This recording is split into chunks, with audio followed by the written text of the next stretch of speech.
Joshua ဘာနဲ့ Bruno Silva တို့ဆိုရင်ဒါမနက်ဖြန်မနက်9နာရီလောက်မှာထိုးသက်ကြရတော့မှာဖြစ်ပါအားလုံးပဲမင်္ဂလာပါ Sport Game မှာ channel ကနေပြန်လည်ကြိုဆိုလိုက်ပါJoshua ဘာနဲ့ဒါ Bruno Silva တို့ရဲ့ဒါပွဲစဉ်ကိုကျွန်တော်သုံးသပ်ကြည့်လိုက်ရမယ်ဆိုရင်ဒါပြောရင် Joshua ဘာရဲ့လက်တီးချက်တွေမှာဆိုရင်တီးကြမှုရှိတယ်နောက်ကျတော့မြန်ဆန်မှုရှိတယ်ဒါပေမဲ့ဒါပြောရင် power ဘိုင်းတော့အများကြီးတော့မရှိဘူးဒါပေမဲ့အသင်းတင်တော့ရှိတယ်လို့တော့ကျွန်တော်ကတော့မြင်တယ်နောက် Bruno Silva ဘက်ကိုတစ်ချက်ကြည့်လိုက်မယ်ဆိုရင်ဒါ Bruno Silva ရဲ့လက်တီးရဆိုတော့ဒါ power ဘိုင်းဦးစားပေးတယ်ပြန်တော့ knockout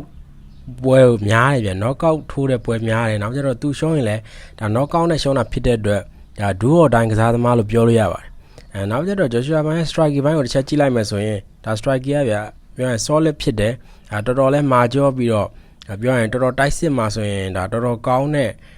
့ပြောရင် strike ကောင်းတဲ့ကစားသမားတစ်ယောက်ဖြစ်တယ်နောက်ကျတော့ကျွန်တော်ကတော့ Joshua ဘိုင်းအနေနဲ့ဒီပွဲမှာဆိုရင်ဒါ90%လောက်ထိကိုနိုင်မယ်လို့တော့ကျွန်တော်ကတော့မြင်တယ်ဘာလို့လဲဆိုရင်ဒါ Joshua ဘိုင်းနိုင်မဲ့ချက်ကနံပါတ်1ချက်အနေနဲ့ဒါအသက်အရွယ်ဘိုင်းမှာဆိုရင်တော်တော်ကွာတယ်Joshua ဘိုင်းနဲ့ဒါ Bruno Silva ဆိုရင်ဒါ10နှစ်လောက်ထိကိုကွာတယ်လို့ဒါပြောလို့ရတယ်နောက်ကျတော့ Joshua ဘိုင်းရဲ့ record ဘိုင်းရမှာဆိုရင်လည်းဒါတော်တော်လေးတိုးတက်လာတယ်ဒါ UFC မှာဆိုရင်လည်းတော်တော်ကောင်းတဲ့ record လို့ဒါပြောလို့ရပါဖြစ်ပါတယ်အဲ့ဒါကြောင့်မို့ကျွန်တော်ကတော့ Joshua ဘိုင်းဘက်ကိုတော်တော်လေးကြိုက်တယ်ဒါပြောရင်ဘက်မလိုက်ဖဲကျွန်တော်အမြင်ကိုပြောတာပဲဖြစ်ပါတယ်ကျွန်တော်ကတော့ဒါ Joshua ဘန်ဒီပွဲမှာဆိုရင်ဒါနိုင်မှု chance တော်တော်များတယ်လို့ကျွန်တော်ကတော့မြင်တယ်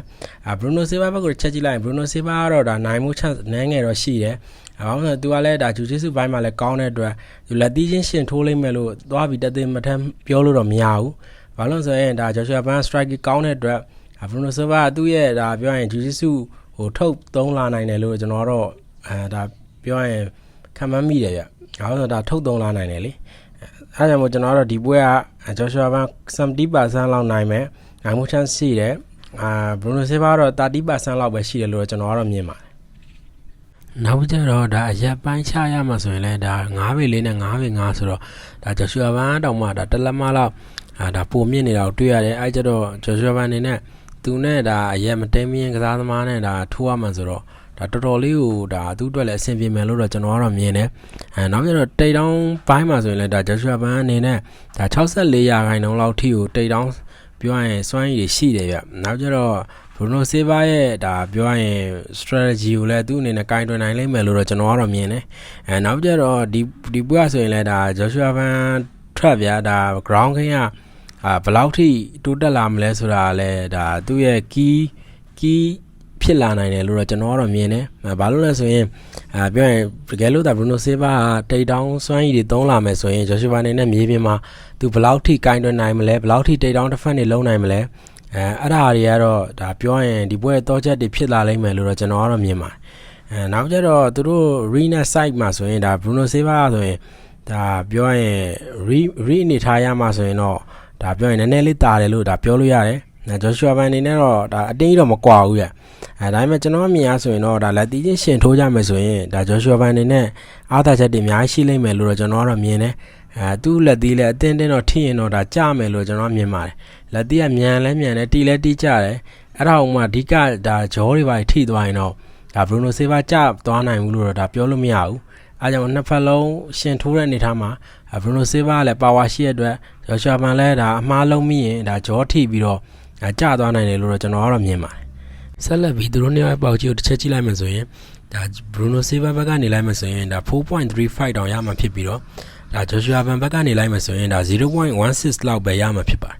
အဲကြတော့ပေါက်ကြီးအနေထားရတော်တော်လေးကွာတယ်လို့ဒါပြောလို့ရတယ်ဒါ Bruno Silva ဘက်က3သိန်းထည့်ရင်ဒါ3သိန်းထည့်ရင်4သိန်းခွဲလောက်ထိကိုရမှာဖြစ်ပြီးတော့ဒါ Joshua ဘန်က3သိန်းထည့်မယ်ဆိုရင်ဒါ16,000ကျော်လောက်ပဲရမှာဖြစ်ပါတယ်အဲကြတော့ဒါဒိုင်းနေကတော့ Joshua ဘန်အပြတ်သက်နိုင်လိမ့်မယ်လို့ဒါပြောထားတာပဲဖြစ်ပါကျွန်တော်ကတော့ဒါပြောရင်မာရှယ်အာကတော့ခံမှန်းလို့မရဘူးဒါပေမဲ့ကျွန်တော်အနေနဲ့တော့ဒါဒီပွဲ Joshua ဘန်အားသာချက်အများကြီးရှိတဲ့အတွက်ဒါပေါက်ကြီးဖွင့်ထားတာလည်းတိတ်တော့မဆိုးလာဘူးလို့ကျွန်တော်ကတော့မြင်တယ်ပရိသတ်တွေအနေနဲ့တော့ဒါဘယ်လိုမြင်လဲတော့မသိဘူးကျွန်တော်ကတော့Joshua ဘန်ကြီးနေပြီမဲ့ Joshua ဘန်ပဲနိုင်သွားလိမ့်မယ်လို့ကျွန်တော်လည်းမြင်ပါတယ်အားကြောင့်မို့ကျွန်တော်တို့ဒီပွဲမှာဆိုရင်ဒါ Joshua ဘန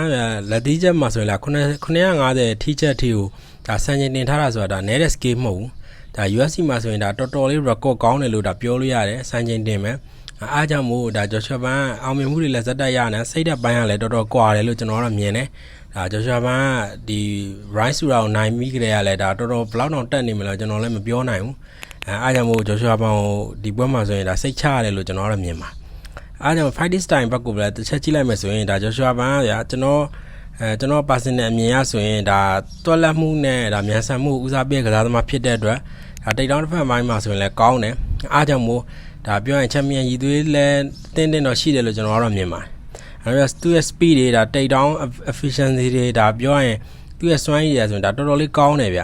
ပြောရင်သူက grappling ဘိုင်းမှာဆိုရင်လည်းဒါအတင်းမညံ့ဘူးသူအရင်တော့ဆိုဒါချုပ်ပြီးနိုင်ခဲ့တဲ့ပြိုင်ပွဲဆိုရင်လည်းဒါရှိခဲ့တယ်ဗျအားကြောင့်မို့ဂျော်ရှွာဘန်နေနဲ့ဒီပွဲမှာဆိုရင်လည်းဒါ ground game ကစားမယ်ဆိုရင်လည်းဒါတိတ်တော့ဒါမစိုးရလောက်ဘူးလို့ကျွန်တော်ကတော့မြင်ပါတယ်နောက်ကျတော့ဒါ Bruno Silva ရဲ့ knockout power နဲ့ဒါသူ့ရဲ့ပြောရင်ဘယ်လောက်အလဲထိုး power ရှိမလဲဆိုတာဒါတိကျနိုင်မလဲဆိုတာတော့ဒီပွဲမှာစောင့်ကြည့်ရမှာဖြစ်ပါတယ်ပရိသတ်တွေနဲ့ဒါဘယ်လိုမြင်လဲဆိုတာလဲ comment box ကနေပြောထားခဲ့လို့ရပါတယ်ကျွန်တော်ဒီနေ့သုံးသက်ပေးခဲ့တဲ့ဒါမနက်ဖြန်မနက်9နာရီလောက်မှာထိုးသက်မယ်ဂျော်ရှွာဘန်နဲ့ Bruno Silva တို့ရဲ့ပွဲကတော့လောက်ပဲဖြစ်ပါတယ်ပရိသတ်တွေနဲ့လည်းဘောကြလိမ့်မယ်လို့ထင်ပါတယ်ကျွန်တော်ရဲ့ YouTube channel ဖြစ်တဲ့ Sport Game မြန်မာ channel ကိုလည်း like and subscribe လုပ်ရင်အားပေးခဲ့ကြပါအားလုံးကျေးဇူးတင်ပါတယ်